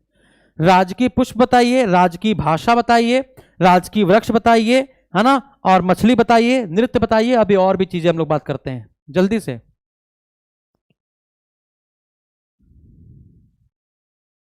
गेंदा, भाषा नहीं बताई आपने, भाषा नहीं बताई। मस्ती जी मैं आपका नाम कितनी बार लूं यार, आप इतना बताइए। नीतीश सैनी सर अभी सब्सक्राइब कर रहे हैं आप, बहुत धन्यवाद। हाँ तो पुष्प आ गया है सबका गेंदा, ठीक है, ससुराल गेंदा फूल, तो पुष्प आ गया है गेंदा, पुष्प क्या आ गया है, गेंदा, बिल्कुल सही है। भाषा क्या है, तो आप कहेंगे सर जी हिंदी और उर्दू, हिंदी क्या है पहली है और उर्दू क्या हो गई दूसरी हो गई। वृक्ष क्या हो गया, बोधि वृक्ष, जहां पे ज्ञान की प्राप्ति हुई थी, यानी क्या हो गया पीपल का पेड़, क्या हो गया पीपल का पेड़। मछली क्या हो गई, मांगुर, मछली क्या हो गई मांगुर। नृत्य क्या हो गया, जाट जटिन, क्या हो गया जाट जटिन, क्या हो गया जाट जटिन, ये क्या हो गया, हाँ बिल्कुल सही है, जाट जटिन आपका नृत्य हो गया। फिर इसके बाद पांचवें के बाद छठवीं की बात करते हैं, राजकीय पक्षी क्या है, राजकीय पक्षी, तो आप कहेंगे सर गौरैया, राजकीय पक्षी क्या है, आप कहेंगे सर गौरैया, गौरैया। इसके बाद ये बताइए कि वो लिट्टी चोखा क्या है, लिट्टी चोखा क्या होगा, लिट्टी चोखा क्या है, तो आप कहेंगे सर राजकीय खाना है, लिट्टी चोखा क्या है राजकीय खाना है। आम क्या है, फल है, आम क्या है फल है। खेल क्या है, कबड्डी है, खेल क्या है कबड्डी है, तो याद रखोगे ना सारी चीजें, तो खेल क्या है कबड्डी है, फटाफट याद करो, खेल क्या है, आप कहेंगे सर कबड्डी है, कबड्डी कबड्डी कबड्डी कबड्डी कबड्डी कबड्डी कबड्डी। इसके बाद फल बताया हमने आपको आम, फल क्या बता दिया आम, और इसके बाद खाना क्या बता दिया लिट्टी चोखा, लिट्टी चोखा। तो फिर ये खेसारी लाल ऐसा क्यों कहता है कि नून रोटी खाएंगे जिंदगी यहीं बिताएंगे, जब लिट्टी चोखा राजकीय है तो लिट्टी चोखा खाओ और जिंदगी वहीं बिताओ, है। चलिए तो ये हो गए राज्य के प्रतीक, पक्षी गौरैया, खेल कबड्डी, फल आम, फूल गेंदा, खाना लिट्टी चोखा, भाषा हिंदी और उर्दू, वृक्ष है बोधि वृक्ष, मछली है मांगुर, और नृत्य है आपका जाट और जटिन, जाट जटिन। अच्छा गीत भी तो है, क्यों, गौरैया, ठीक है। अच्छा बताइए विश्व गौरैया दिवस कब मनाते हैं, अगर आप इतने ही होशियार बन रहे हैं अपने आप में तो बताइए विश्व गौरैया दिवस कब मनाते हैं। और बताइए राजकीय गीत क्या है, राजकीय गीत क्या है, और राजकीय प्रार्थना क्या है, जल्दी से जल्दी बताओ। बिहार का राजकीय गीत कितने हो गए यहां पे, 9, 9 के बाद 10वां। बिहार का राजकीय गीत क्या है, राजकीय गीत, और फिर मैंने बताया कि राजकीय प्रार्थना क्या है, किसी ने बताया, किसी ने नहीं बताया। लम्हा अभी नहीं आया, बताओ। अरे भैया मेरे भारत के कंठहार तुझको सत सत वंदन बिहार, ये क्या है राजकीय गीत है, ठीक है ना। तो मेरे भारत के कंठहार तुझको सत सत वंदन बिहार, ये क्या है आपका राजकीय गीत है। और अगर हम लोग राजकीय प्रार्थना की बात करें, मेरी रफ्तार पे सूरज की किरणें नाज करें, मेरी रफ्तार पर सूरज की किरणें नाज करें। याद रखोगे? चलिए बहुत बढ़िया, यहां तक हम लोगों ने इसको भी पढ़ लिया, हम लोगों ने ये वाला पॉइंट भी पढ़ लिया। कुछ छूट तो नहीं रहा? अगर आपको लगे कुछ छूट रहा है तो हमको जरूर बताइएगा, हम इसको जरूर सही करेंगे, ठीक है ना। चलिए अब अगला क्वेश्चन पूछता जाता है कि बताइए, अगर हम लोग कुछ मंदिर की बात करें, यदि हम लोग कुछ मंदिर की बात करें तो सबसे पहले बड़ी पटनी देवी मंदिर या बड़ी पटन देवी मंदिर, छोटी पटन देवी मंदिर, अहिरौली मंदिर, ये 3 मंदिर बहुत फेमस है। तो फटाफट बताइए कहां पर है। विश्व गौरैया दिवस हरीश का आया है 20 मार्च, सही है, you are the right baby.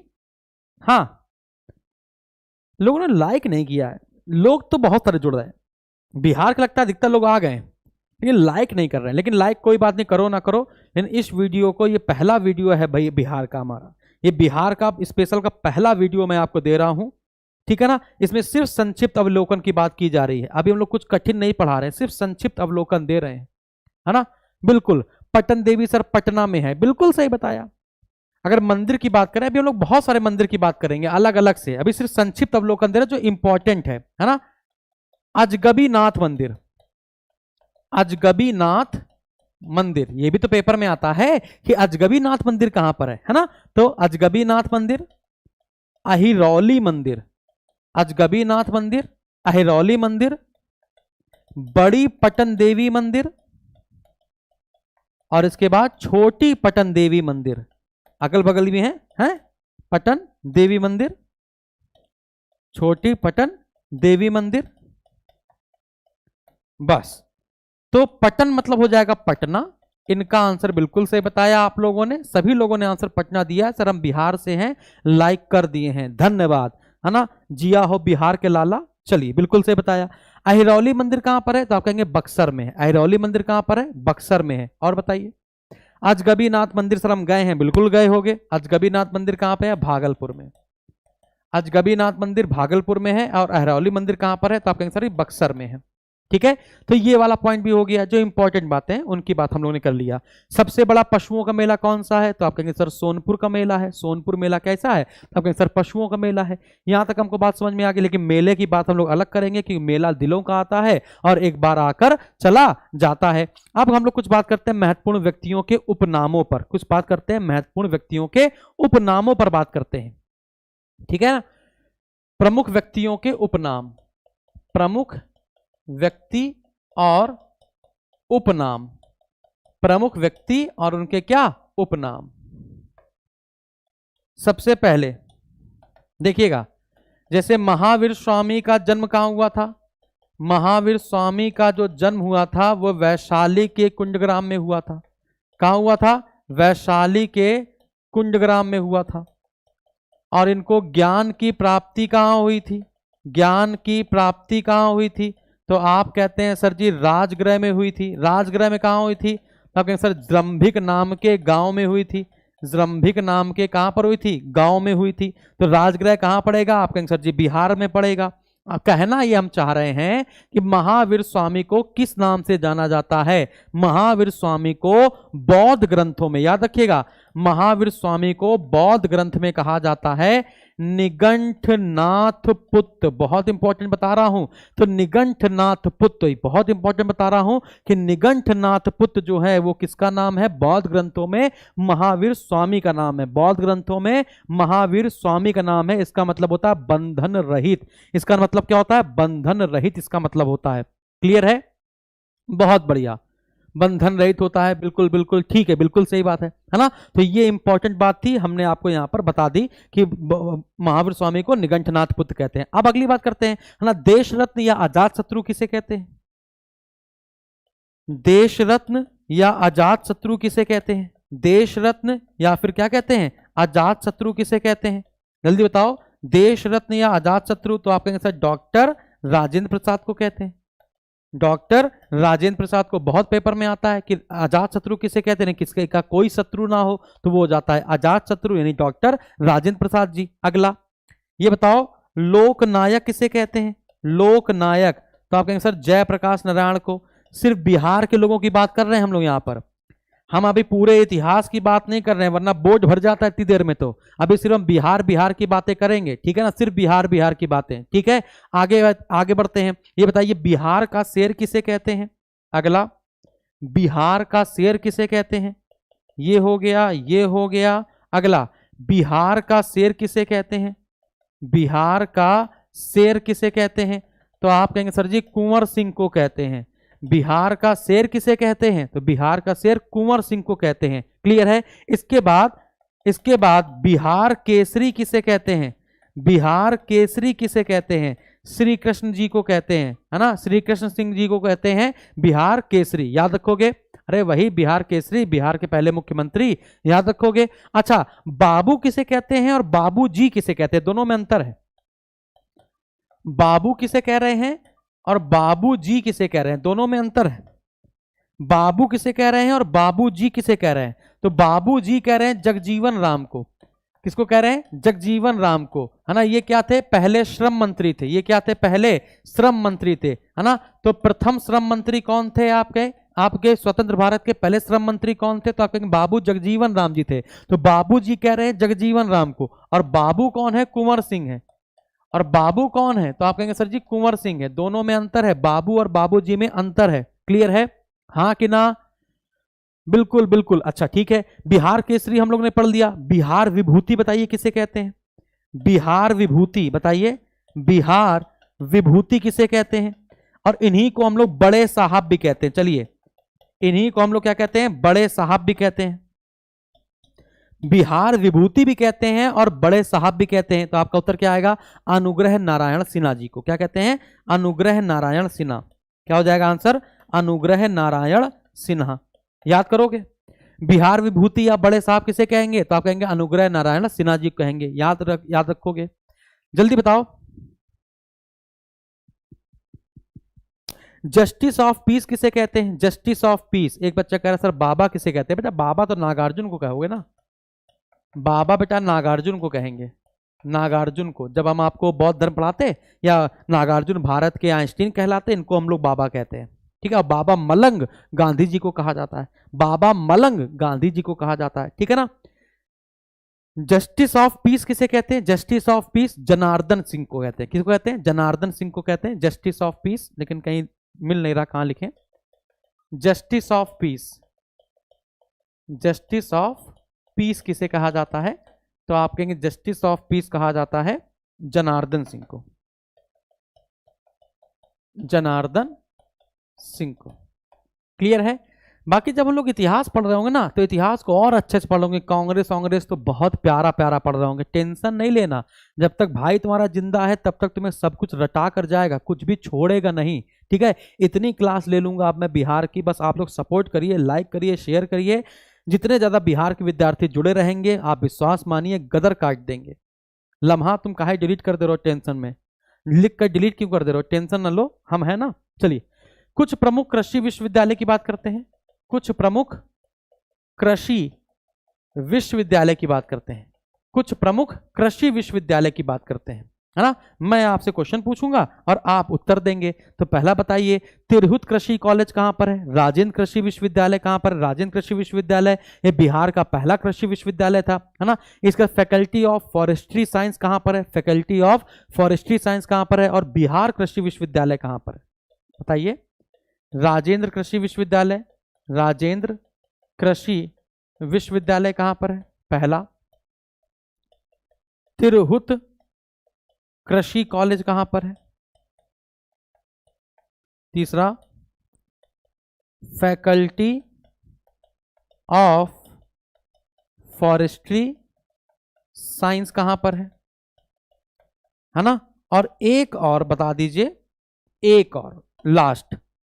किसी का आंसर आया? आजम खान जी कह रहे हैं love you sir, love you too. हाँ तो बताइए बिहार कृषि विश्वविद्यालय कहां पर है?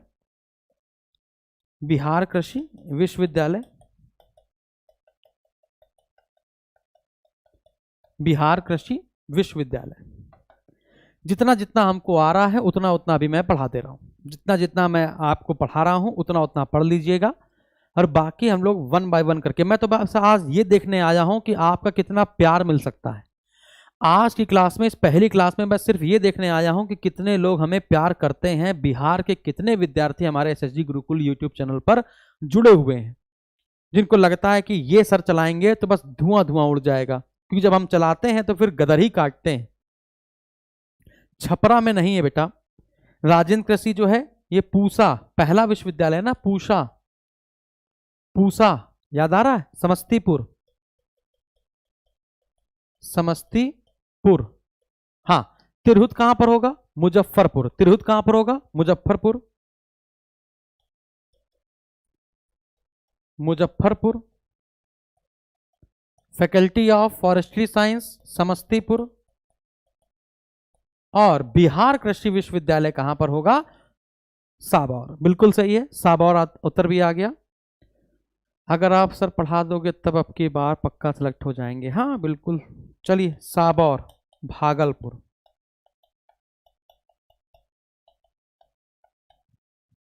चलिए, तो ये कुछ हमने प्रमुख कृषि विश्वविद्यालय की बात करी, हो गया। सब लोग बताएंगे फटाक से। 2 क्वेश्चन जनगणना के कर ले, 2 क्वेश्चन क्या जनगणना के कर ले। अगर आपसे पूछा जाए बिहार का जनसंख्या घनत्व कितना है, लिंगानुपात कितना है, बस, और 3 प्रश्न कर लेते हैं। जनसंख्या घनत्व पूछूंगा, लिंगानुपात पूछूंगा, और साक्षरता दर पूछूंगा, बस, इसके अलावा कुछ नहीं। जनगणना में सिर्फ 3 बातें पूछेंगे। जनगणना में सिर्फ 3 बातें आपसे अधिकतर पूछी भी जाती हैं। पहला, जनसंख्या घनत्व कितना है, जनसंख्या घनत्व। ये जनसंख्या घनत्व जानते हो क्या होता है, जनसंख्या घनत्व मतलब होता है 1 वर्ग किलोमीटर में रहने वाले, एक यानी 1 किलोमीटर लंबा और 1 किलोमीटर चौड़ा, ठीक है। 1 वर्ग किलोमीटर में रहने वाले, 1 वर्ग किलोमीटर में रहने वाले व्यक्तियों की संख्या, व्यक्तियों की संख्या। तो 1 वर्ग किलोमीटर में रहने वाले व्यक्तियों की संख्या जनसंख्या घनत्व होता है। और जनसंख्या घनत्व में बताइए फटाक से, 1107, एजी मस्ती का है 1107, पक्का पक्का। लिंगानुपात बताइए, फिर लिंगानुपात बताइए, और फिर साक्षरता दर बताइए, साक्षरता दर बताइए। देखिए, भारत का जनसंख्या घनत्व जो है वो 382 व्यक्ति है। भारत का जो जनसंख्या घनत्व है, यदि यहां पर भारत का देखें तो भारत का जो जनसंख्या घनत्व है वो 382 व्यक्ति प्रति वर्ग किलोमीटर में, यानी कि 1 वर्ग किलोमीटर में 382 व्यक्ति रहते हैं।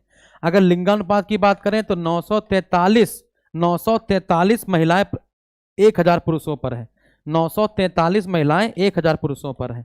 943 लिंगानुपात किसका है, भारत का है। और साक्षरता दर की बात की जाए तो हाँ बिल्कुल सही बताया, 73%, सही बता रहे हो, 73% के आसपास क्या है, साक्षरता दर है। एक बच्चे ने कहा सर 916 लिंगानुपात, लिंगानुपात बेटा 918 है, और ये है 1106, ये कितना है 1106। और साक्षरता दर के मामले में आप तो बिहार जानते ही हैं, तो नीचे ले जाइए 61.8%।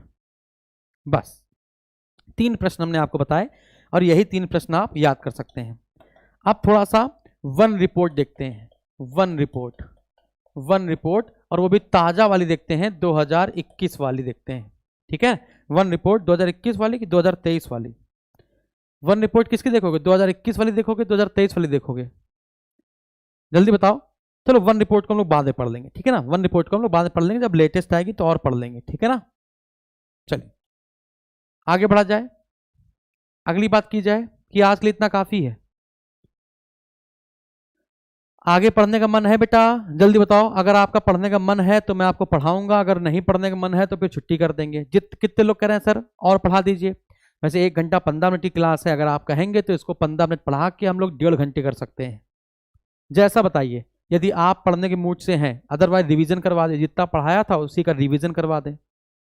पीडीएफ बेटा एसएसजी गुरुकुल के एप्लीकेशन में जो फ्री पीडीएफ वाला एक ऑप्शन होगा, वहां पर आप जाएंगे, वहां पर आपको ये बिहार स्पेशल की पीडीएफ जो मैं पढ़ा रहा हूं, ये जो 20 पेज मैंने आपको पढ़ाए हैं, इसको मिल जाएगा।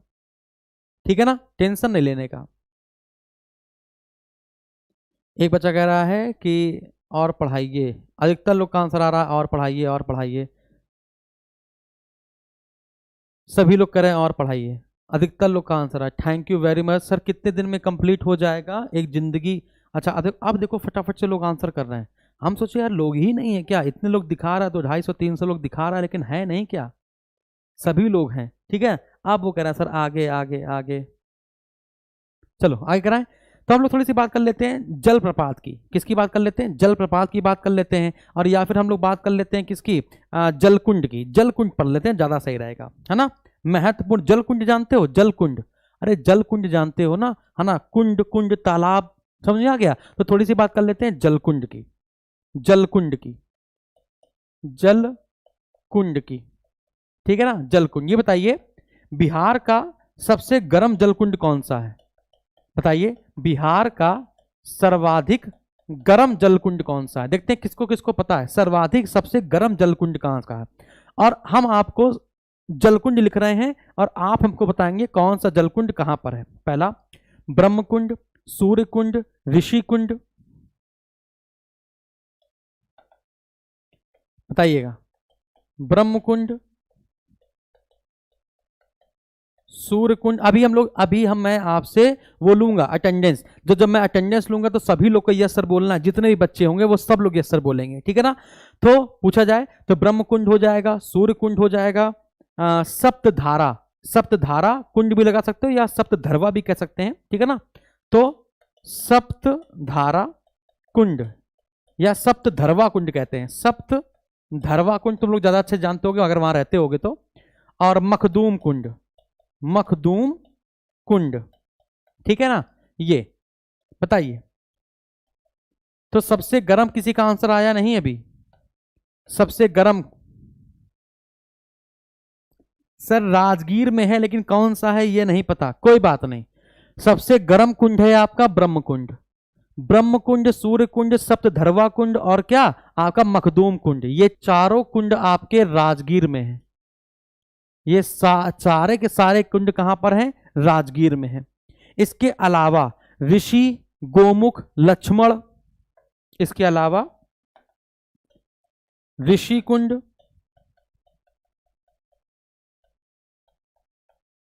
गोमुख कुंड,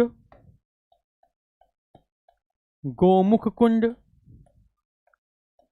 लक्ष्मण कुंड, ये 3 कुंड कहां पर है? तो आप कहेंगे सर मुंगेर में है। कहां पर है ये बजे बच्चे? मुंगेर में है। इसी के साथ और भी बहुत सारे आते हैं, है ना।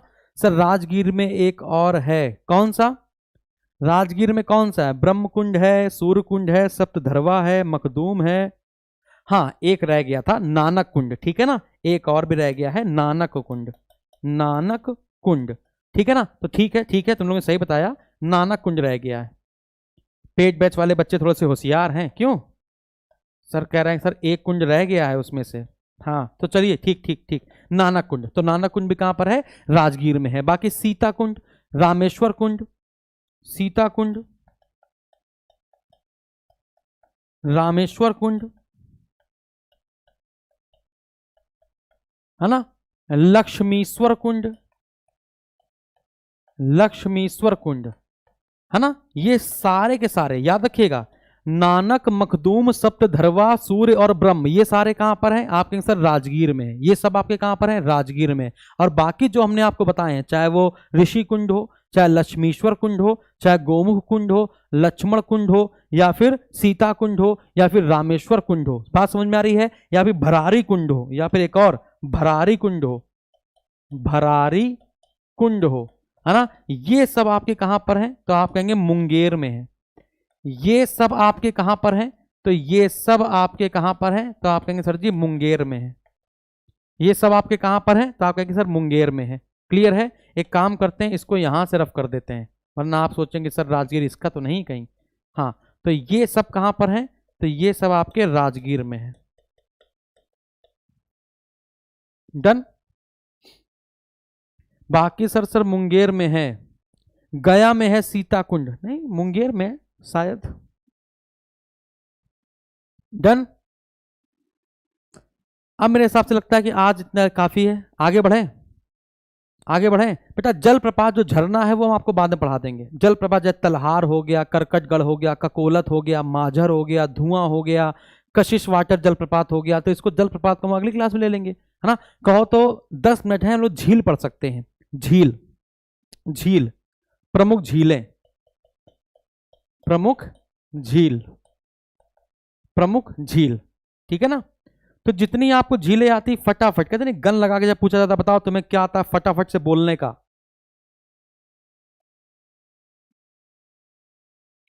सर साइंस भी पढ़ाएंगे बेटा, सब कुछ पढ़ाएंगे, सब कुछ पढ़ाएंगे। कितने लाइक कर दिया आप लोगों ने?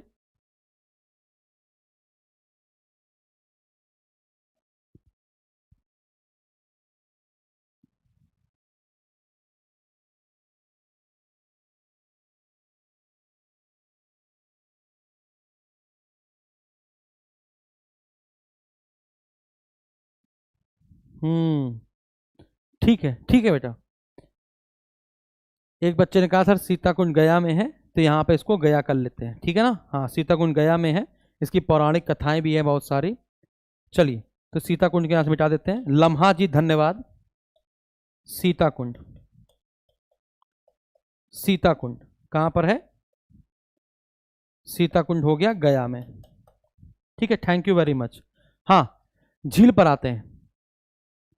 सर जी यूट्यूब वीडियो पर रहेगा ना सर जी, प्लेलिस्ट बना दीजिए। हाँ भैया बना देंगे। चलिए झील की बात करते हैं। अनुपम बताइए कहां पर है? कुशेश्वर बताइए कहां पर है? अनुपम झील, अनुपम झील कहां पर है? और दूसरी 5 पूछूंगा सिर्फ, कुशेश्वर झील कहां पर है? सिर्फ 5 झील पूछूंगा, है ना। 5 झील पूछूंगा, उसी में से आपका पेपर मिल जाएगा, है ना। पहला अनुपम झील कहां पर है, कुशेश्वर झील कहां पर है ना। गोगा बिल झील कहां पर है, बारिला झील कहां पर है, गोगा बिल, गोगा बिल झील कहां पर है, इसके बाद बारिला झील कहां पर है, बारिला झील कहां पर है, ठीक है। और एक कांवर झील है, एक कैसी झील है? कांवर झील, ये भी पेपर पूछा गया है, तो 5वीं लिख लेते हैं, कांवर झील, कांवर झील ये कहां पर है?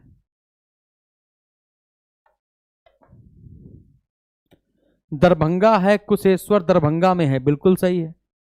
दरभंगा लिख दिया यहां पे, दरभंगा। कुशेश्वर झील आपकी दरभंगा में है, बिल्कुल सही है। अनुपम झील कहां पर है? अनुपम झील आपका कैमूर में है। कहां पर है मेरे लाडले? कैमूर में है। अनुपम झील कहां पर है? कैमूर में। गोगाबिल झील कहां पर है? जल्दी। एक बच्चे ने लिखा सर बारिला वैशाली में है, बिल्कुल सही है, बारिला वैशाली में है। बारिला कहां पर है? वैशाली में है, बिल्कुल सही बताया। गोगाबिल झील कहां पर है? गोगाबिल और कांवर, कांवर कटिहार नहीं, गलत हो जाएगा, उल्टा कर दिया है। गोगाबिल झील कटिहार है और कांवर झील आपका बेगूसराय है, ठीक है ना। हाँ याद रखिएगा, कांवर झील कहां पर है आपका? बेगूसराय। और गोगा कहां पर है? कटिहार। ये कहां पर है? ये झील आपकी कटिहार में। तो बस ये 5 प्रमुख झीलें हैं बिहार की, इनको याद कर लेना है, इसी से पेपर बन जाता है। अब क्वेश्चन ये पूछा जाएगा कि बताइए इनमें से कौन कौन सी झील ऐसी है जिस पर आर्द्र भूमि, क्वेश्चन पूछा जाएगा राष्ट्रीय आर्द्र भूमि संरक्षण कार्यक्रम चल रहा है। बताइए इनमें से किन किन झीलों पर, किन झीलों पर, क्वेश्चन पूछा जाएगा किन झीलों पर राष्ट्रीय आर्द्र भूमि, आर्द्र भूमि संरक्षण कार्यक्रम चल रहा है। आर्द्र भूमि संरक्षण कार्यक्रम चल रहा है। आपको पता है ना कि रामसर सम्मेलन होता है, और रामसर सम्मेलन में क्या होता है? 1971 में सम्मेलन हुआ था रामसर में, इसमें हम लोग आर्द्र भूमि को जांचते हैं, है ना। तो विश्व आर्द्र भूमि दिवस कब मनाया जाता है? आप कहेंगे 2 फरवरी को। विश्व आर्द्र भूमि दिवस कब मनाया जाता है? 2 फरवरी को। एक का उत्तर आया है सर नहीं पता, कोई बात नहीं, मैं बताऊंगा। कांवर, कुशेश्वर, कांवर, कुशेश्वर और बारिला, याद रखिएगा ये 3 झील ऐसी हैं जिनको, है ना, राष्ट्रीय आर्द्र भूमि संरक्षण कार्यक्रम में शामिल किया गया है। 3 है, कौन कौन सी? कांवर, कुशेश्वर और बारिला। कांवर कहां पर है? तो आप बताएंगे बेगूसराय है। कुशेश्वर कहां पर है ना? आप बताएंगे दरभंगा में है। और बारिला कहां पर है? तो आप बताएंगे वैशाली में है। गोगाबिल कटिहार में है। अनुपम झील आपकी कैमूर में है। कुशेश्वर दरभंगा बता चुके हैं पहले से ही। आगे बढ़े, जल्दी से बताएंगे।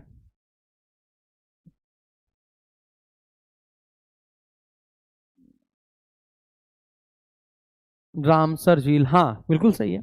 तो आप बताएंगे विश्व आर्द्र भूमि दिवस कब मनाते हैं? मैंने पूछा था आपने सुना, तो आप बताएंगे 2 फरवरी को। क्या बताएंगे? 2 फरवरी को। गीली मिट्टी क्षेत्र हम आपको बाद में पढ़ाएंगे, ठीक है।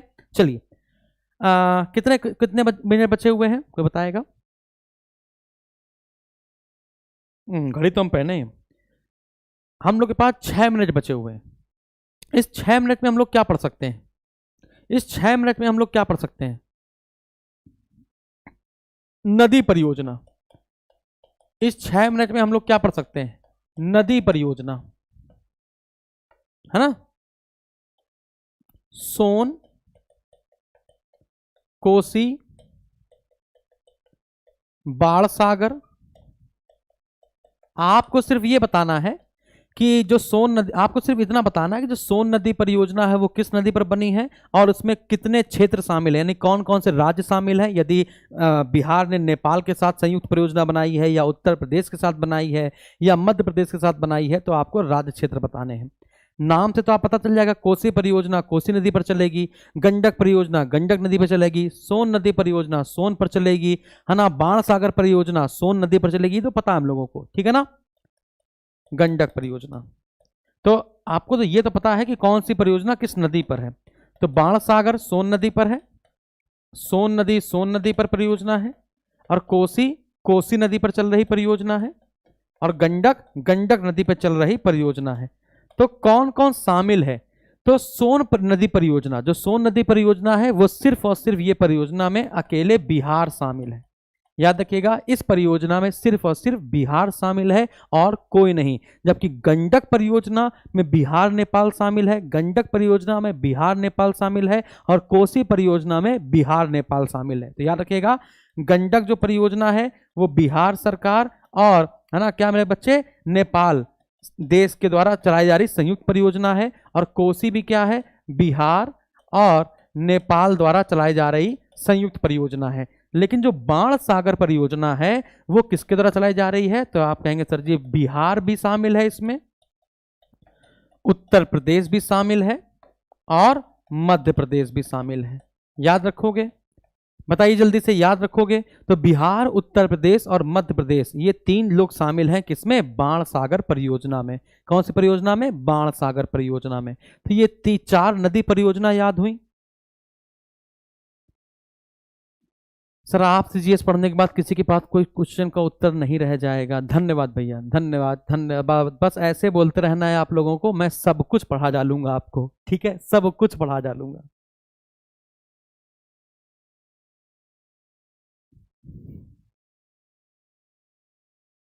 थैंक यू सभी लोगों को।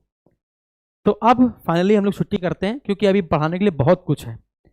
कृषि एवं पशुपालन है, इतिहास है, भूगोल है, नदियां हैं, नदियों का तंत्र है, अपवाह तंत्र है, कौन सी नदी के किनारे कौन सा शहर बसा हुआ है, ये सब प्रश्न आपके पेपर में पूछे जाएंगे और मुझे आपको बताना पड़ेगा। तो चलिए बिहार के इतिहास से शुरू किया जाए, क्या बोलते हो? बिहार के इतिहास से शुरू किया जाए। तो कल हम लोग, अगर आप मिलें तो एक काम, अच्छा साइंस पढ़ना चाहते हो? बताइए, कहो तो शाम को रात में डेली 9 बजे साइंस की क्लास करवा दी जाए, बिहार स्पेशल करवा दिया जाए, यानी रात में 9 बजे की जो टाइमिंग है वो बिहार वालों के लिए रह दी जाए। सर नहर सर पढ़ा दीजिए बेटा, सब पढ़ा दूंगा, टेंशन नहीं लेना, सब पढ़ा देगा तुम्हारा भाई, ये सब पढ़ा देगा। वन पढ़ा देगा, नदियां पढ़ा देगा, झील तालाब, कृषि, है ना, पशुपालन, सब पढ़ा देगा। बिहार की जलवायु सब आपको पढ़ा देगा। बिहार की जलवायु कैसी है? उपोष्ण कटिबंधी मानसूनी जलवायु। कैसी है? उपोष्ण कटिबंधी मानसूनी जलवायु है। अरे हाँ कि ना? तो वो सब पढ़ा दूंगा, टेंशन नहीं लेना, ठीक है। सब लोग दिल बना के भेज रहे हैं। अब एक बार मैं सभी लोगों का नाम लूंगा, जितने भी विद्यार्थी यहाँ पर हैं मैं सबका नाम लेने वाला हूँ और इसकी पीडीएफ जो आपकी 22 पेज की पीडीएफ बनी हुई है, ये पीडीएफ आपको एसएसजी गुरुकुल के एप्लीकेशन में आप डाउनलोड करेंगे। एप्लीकेशन डाउनलोड करने के बाद आप वहाँ पे फ्री पीडीएफ का एक ऑप्शन होगा, उस पर क्लिक करेंगे। वहाँ पर एक यूट्यूब क्लासेस का ऑप्शन होगा, उस पर क्लिक करेंगे और ऊपर ही आपको ये दिख जाएगी। आप स्क्रॉल करेंगे तो आपको ये पीडीएफ दिख जाएगी। अभी मैं इसको कंप्रेस करके डाल दूंगा, ठीक है ना। बस 10 से 15 मिनट बाद डाल दूंगा जैसे क्लास खत्म करूंगा। सभी लोग क्लास को लाइक कर देंगे। क्लास कैसी लगी बता दीजिएगा। आज मैंने बहुत धीमे धीमे पढ़ाया है, लेकिन आप लोग को समझ में आना हो चाहिए। एक संक्षिप्त अवलोकन मैंने दिया है ना।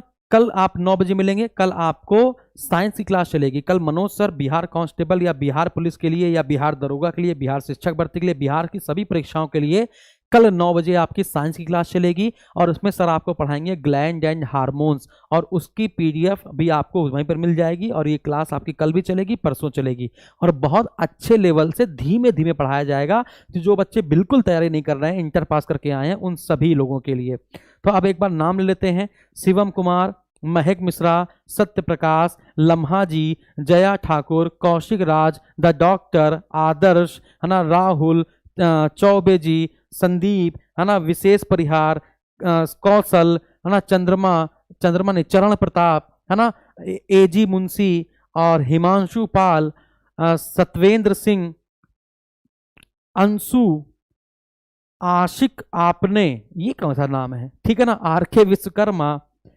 और गोपाल प्रसाद। तो चलिए, फिर भी आज पहली क्लास थी बिहार की। आप सभी लोग जिज्ञासु, बेटा तुम इसमें भी हो क्या? अच्छा, जहां जहां हम पढ़ाएंगे वहां वहां तुम मिलोगे, बस इसी तो कहते हैं पक्का शिष्य, है ना।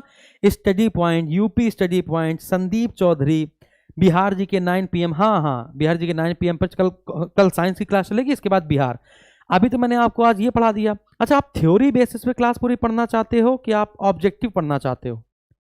पूरी क्लास थ्योरी पढ़ना, जैसे अभी मैंने आज पढ़ाया था थ्योरी बेसिस पे क्लास, वैसे ही पढ़ना चाहते हो कि पूरी आप ऑब्जेक्टिव पढ़ना चाहते हो? ये कमेंट बॉक्स में कमेंट करके बता दीजिएगा। आज के लिए मैं आपसे अलविदा चाहता हूँ। Thank you very much. कल मिलिएगा सेम टाइम सेम प्लेस। और लाइक जरूर कर दीजिएगा, शेयर कर दीजिएगा। बिहार कांस्टेबल वाले चाहे तो बिहार बैच ज्वाइन कर सकते हैं अगर वो चाहते हैं, यदि उनको मेरी बात समझ में आती है, वरना मेरी डेमो क्लास देखते रहिए, इसके बाद ज्वाइन कर लीजिएगा।